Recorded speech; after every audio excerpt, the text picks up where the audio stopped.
আমি যখন হসপিটালে যাই আক্রমণাত্মক স্লোগান দিচ্ছিল। আমি ভাই ঢাকার ছেলে, আমি ঢাকার রাজপথে মিছিল করে বড় হয়েছি, আমি ঢাকার রাজপথে আন্দোলন করে বড় হয়েছি। আমার বয়সটা একটু বেশি হয়ে গেছে, শান্ত থেকেছি, নীরব থেকেছি, কিন্তু ওই মুহূর্তে যদি আমার নির্দেশনা পেত তাহলে তোমাদেরকে তুলে ধরা করতে আমাদের ছেলেরা দেওয়া করত।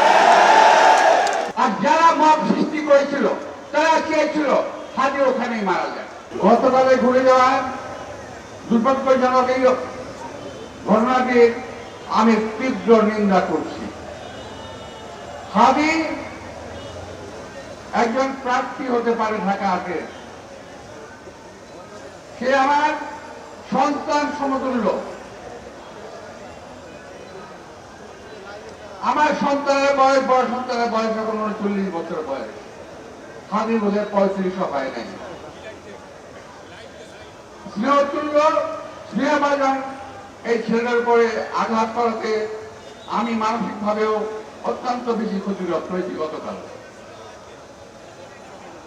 প্রিয় ভাইরা, আমাকে সবচেয়ে প্রথম ফোন করেছে রিজভী আহমদ,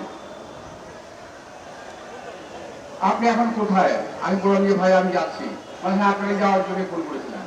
অর্থাৎ ওই মুহূর্তে রিজভির ভিতরে একটা ঝড় তুলেছে, সে বিশেষ কাজে ছিল, বোধহয় যেতে পারে নাই, আমাকে বললো আপনি একটু যান।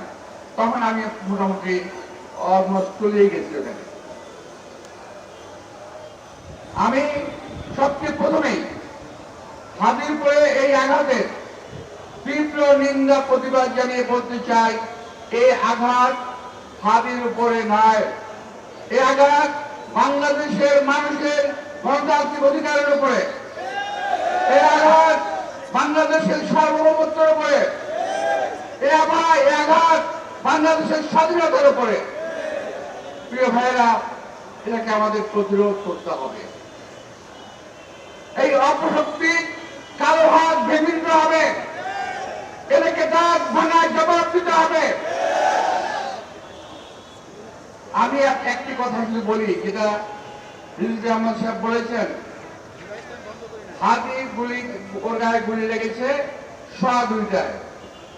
ঠিক আরেকটার সময় ফেসবুকে পোস্ট আসলো, সবাইকে যেখানে আছে ঐক্যবদ্ধ হও, কোন একটা বাসায় যেতে হবে, ঈদ করে নিয়ে আসতে হবে। ভাবতে পারছেন ব্যাপারটা কত পরিকল্পিত। এটাকে আরো সংহত করেছে। আমি যখন হসপিটালে যাই তখন তারা আক্রমণাত্মক স্লোগান দিচ্ছিল। আমি ভাই ঢাকার ছেলে, আমি ঢাকার রাজপথে মিছিল করে বড় হয়েছি, আমি ঢাকার রাজপথে আন্দোলন করে বড় হয়েছি। আমার বয়সটা একটু বেশি হয়ে গেছে, শান্ত থেকেছি, নীরব থেকেছি, কিন্তু ওই মুহূর্তে যদি আমার নির্দেশনা পেত তাহলে তোমাদেরকে তুলে ধরা করতে আমাদের ছেলেরা দেওয়া করত। কিন্তু ওরা ছিল কয়েকজন। কিন্তু সবচেয়ে ইন্টারেস্টিং বিষয় হলো 150 থেকে 200 ছেলে, এরা কেউ হাজির সমর্থক নয়, এরা বিশেষ একটি রাজনৈতিক দলের অঙ্গ সংগঠনের কর্মীরা ছিল। ভাই, আমি যাওয়ার পরে যখন ভিতরে গেলাম তখন হাদিকে নিয়ে যাচ্ছে স্ট্রেচারে করে অপারেশন থিয়েটারে। আমি অপেক্ষা করলাম, প্রায় 1 ঘন্টা বসে থাকলাম। এর মধ্যে কিছু বেয়াদব ছেলে পেলে অনেক বেয়াদবি করলো। যাই হোক, আমার সঙ্গে যারা আমার সিকিউরিটি ছিল, আমার লোকজন ছিল, তাদেরকে বললাম তোমরা শান্ত থাকো, হসপিটালের ভিতরে যদি কোনো রকম ঝামেলা হয় সেটা চিকিৎসা ব্যাহত হবে, চিকিৎসা ব্যাহত করা যাবে না, ওকে বাঁচানোর ব্যবস্থা করতে হবে। আর যারা মব সৃষ্টি করেছিল তারা চেয়েছিল হাজি ওখানেই মারা যায়। আর আমরা চেয়েছি আল্লাহ তাকে বাঁচিয়ে তুলুন, ছেড়ে তুলুন, দীর্ঘায়ু দান করুন। প্রিয় ভাইরা, অনেক ষড়যন্ত্র দেখেছি, এদের ষড়যন্ত্র 71-এ দেখেছি, এদের ষড়যন্ত্রের কথা শুনেছি, 47 সালের কথা শুনেছি, 71, অতঃপর 86, 90, 91 সকল সময় এই দলটি একটি ষড়যন্ত্রের সঙ্গে জড়িত থাকে। ষড়যন্ত্রবিহীন এই দল কখনো চলতে পারে না।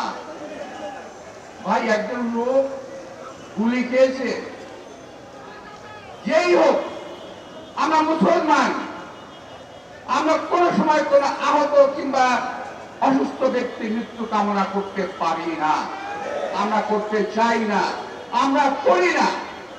কিন্তু যারা নাকি মুসলমান লেবারসারি, তারা একটি ছেলের মৃত্যু কামনা করছে বারবার, ফেসবুকে স্ট্যাটাসে তারা দিয়েছে।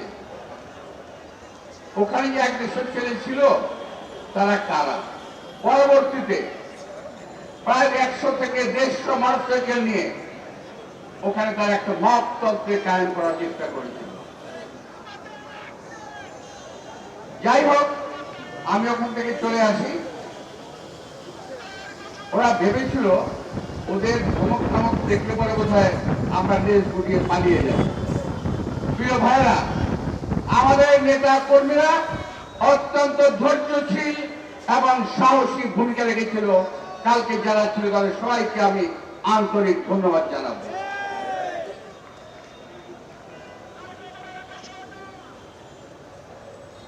প্রিয় ভাইরা, আমি জীবনে অনেক নির্বাচন করেছি, অনেক অনেক, একটা দুটো না। আমার জীবন নির্বাচনে বহু প্রার্থী ছিল। আমি যখন 77 সালে কমিশন নির্বাচন করি, তখন ছিল 11 জন প্রার্থী। 91 সালে নির্বাচন করি, জামাত ইসলামের আব্বাস আলী খান, মুজাফর হোসেন পল্টু সহ আরো বহু প্রার্থী ছিল। আমরা একে অপরের সঙ্গে কোলাকুলি করে, একে অপরের বাসায় খাওয়া দাওয়া করে আমরা ভিন্নভাবে নিজের রাজনৈতিক প্রচারণা চালিয়েছি। আমি যদি চাইতো, তাকে আমি আমার সকল রকম সাহায্য সহজে হাত প্রসারিত করতাম, কিন্তু সেভাবে চায় নাই। যাই হোক, হাজির উপরে আক্রমণ, আমি আগে বলেছি, এটা গণতন্ত্রের উপর আক্রমণ। এবং জীবনে কোনো রেকর্ড নাই যে আমরা প্রার্থীরা কখনো মারামারি করেছি। রেকর্ড আছে আওয়ামী লীগের, রেকর্ড আছে ওই একটা অপশক্তির, যারা নাকি বরাবর একটা ফয়দা দেওয়ার চেষ্টা করে, গোলা পানিতে মাছ শিকার করার চেষ্টা করে।